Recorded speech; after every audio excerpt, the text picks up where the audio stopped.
할렐루야, 예수님의 사랑으로 성도 여러분을 사랑합니다.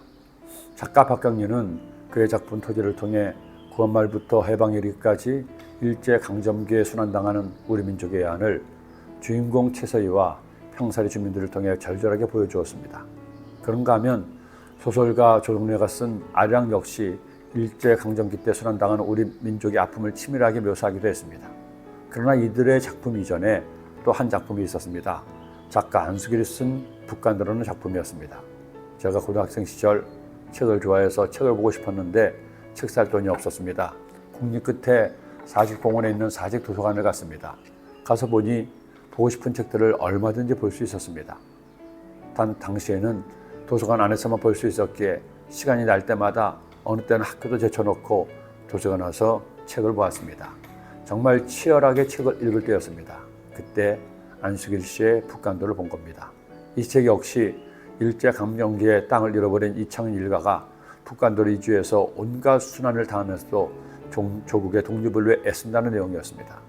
제가 겪어보지 않았던 시대에 우리 민족에게 이런 아픔이 있었다는 것을 책으로나마 알 수가 있었습니다. 제가 이 책을 먼저 읽었기에 박경리 씨의 토지를 더욱 잘 이해할 수가 있었다는 생각이 듭니다. 어느덧 우리나라가 일본의 압제에서 해방된 지 올해로 78년이 되었습니다.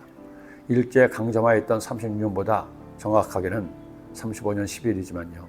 2배가 넘는 세월이 지났는데도 아직 그 한이 다 풀리지 않은 것을 보면 나라 없이 사는 서러움이 얼마나 큰 것인가를 새삼 알 수 있습니다.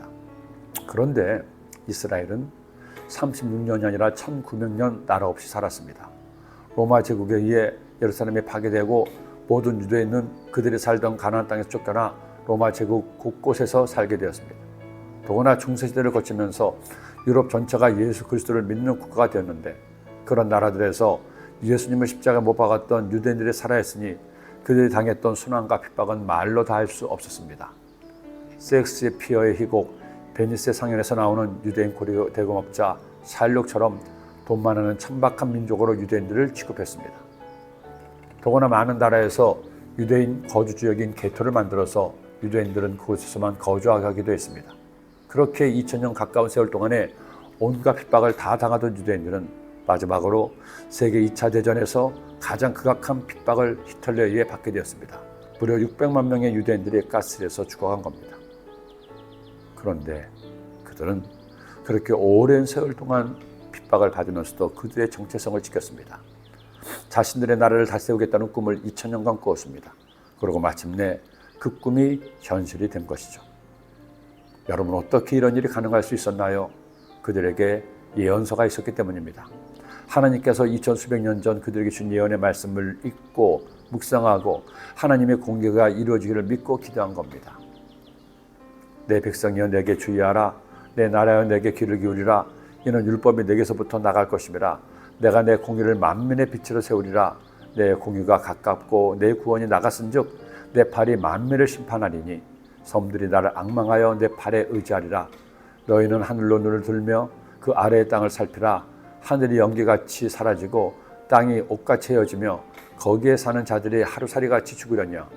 나의 구원은 영원히 있고 나의 공의는 폐하여지지 아니하리라. 여러분, 하나님은 살아계십니다. 이스라엘을 회복하신 하나님은 나의 하나님이십니다. 그 하나님을 믿는 자에게 반드시 하나님의 회복의 은혜가 임하게 될 것입니다. 기도드립니다. 사랑해 주님 감사합니다. 이스라엘을 회복시키신 하나님, 저희들의 삶을 회복시켜 주시고 인도하시고 지켜 돌보아 주옵소서. 그렇게 하나님의 돌보심 아래 있는 오늘 하루 되게 하여 주옵소서. 예수님의 이름으로 기도드립니다.